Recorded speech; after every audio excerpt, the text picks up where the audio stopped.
sa mal k svetu. Jazdil čoraz rýchlejšie, plynule radil rýchlosti, brilantne si počínal v zákrutách a vedel už dokonca zaparkovať aj pri chodníku.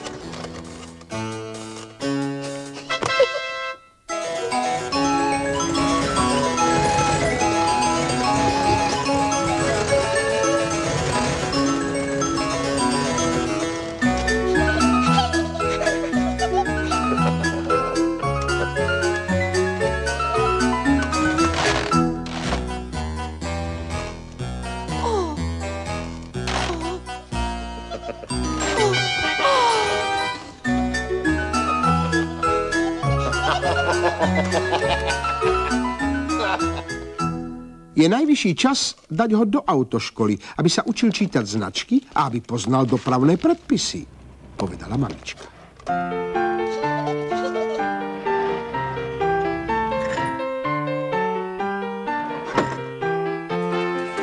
Ale autíčku Tút sa v škole nepáčilo. Všetky autá museli byť spôsobne zaparkované, museli dávať pozor a trúbiť sa smelo len cez prestávku. Pani učiteľka Bugatka im vysvetľovala, ako pracuje motor a oni mali ukázať, kde majú karburátor či prevodovku a popísať, ako fungujú brzdy.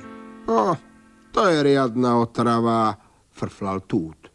Jazdiť už viem, tak čo? Vyrušoval a nedával pozor. Jedného dňa prišiel do autoškoly policajný inšpektor.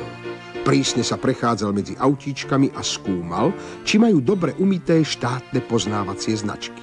Potom vyzval pani učiteľku, aby deti preskúšala. Bugatka vytiahla tie najľahšie dopravné značky. Čo znamená táto?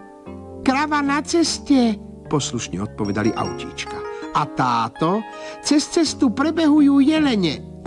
To nie je celkom presné, mračilo sa policajné auto. Vie to niekto správne? Prihlásila sa malá škodovčička v prvom rade.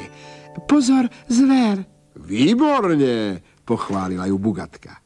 Potom vybrala značku Hrbole na cestách a ukázala na Túta. Ten bez váhania vyhrkol. Pozor, ťava!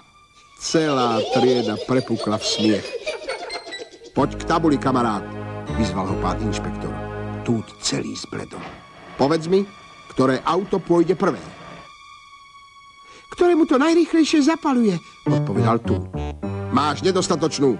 Daj mi technický preukaz, zavelil policajný inšpektor. A dáš to doma podpísať. Tútovi sa až prehli polósy. To zas bude zle nedobre, pomyslel si.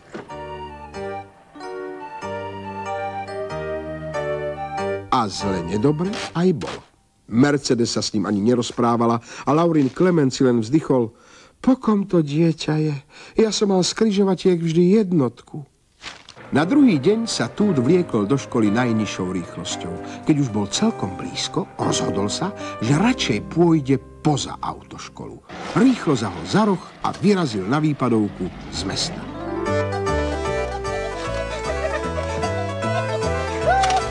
Zrazu sa objavila značka Dvojitá zákruta. Aha, tu asi často udrie blesk, pomyslel si Tút. No, to by tak chýbalo. A dupol na plyn, aby odtiaľ čo najrýchlejšie zmizol. V tej rýchlosti však len tak vybral zákrutu a iba zázrakom neskončil v priekope. To mohla byť riadna galiba. Striasol sa Tút a v tom zbadal ďalšiu značku. To bude asi nejaká záhradka alebo záhradná reštaurácia. Ale nebola. Keď v škole preberali železničné priecestie, Tút nedával pozor a teraz nabehol plnou rýchlosťou na koľaje. Nadskočil, dosadol a od ľaku mu skapal motor. Na obzore sa zrazu objavila obrovská príšera. Keď zbadala auto, strašne sa rozčúrila. To je ale drzosť. Na koľajniciach nemá nikto čo robiť. Tadiaľ to idem predsa ja. Hádzala iskry na všetky strany. To je môj koniec, pomyslel si Tút a vyrazil po koľajách. Poskakoval a podkýnal sa o prasce, že si div neutrhol výfuk.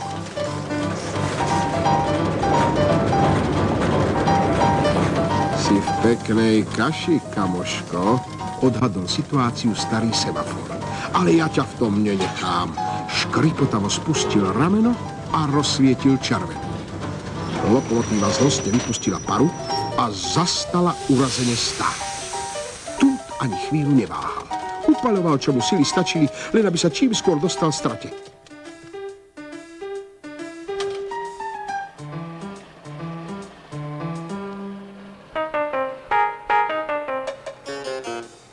Z posledných síl sa dovliekol k benzínovej pumpe. Lenže tam nebola vľúdna teta Šelinka. Keď videla malé autíčko bez sprievodu, chcela, aby zaplatil vopred.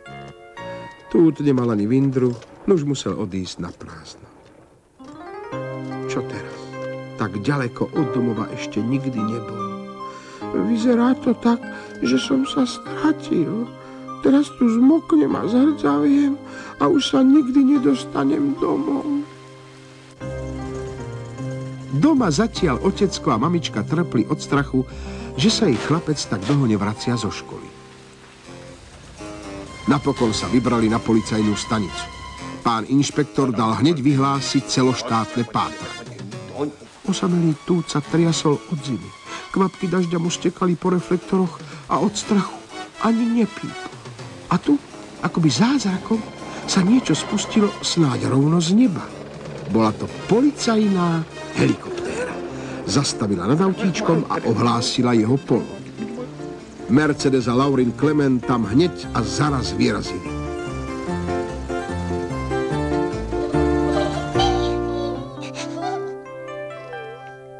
Synčekovi dali benzín, starostlivo mu zmerali tlak v pneumatikách a doliali vodu do chladiča.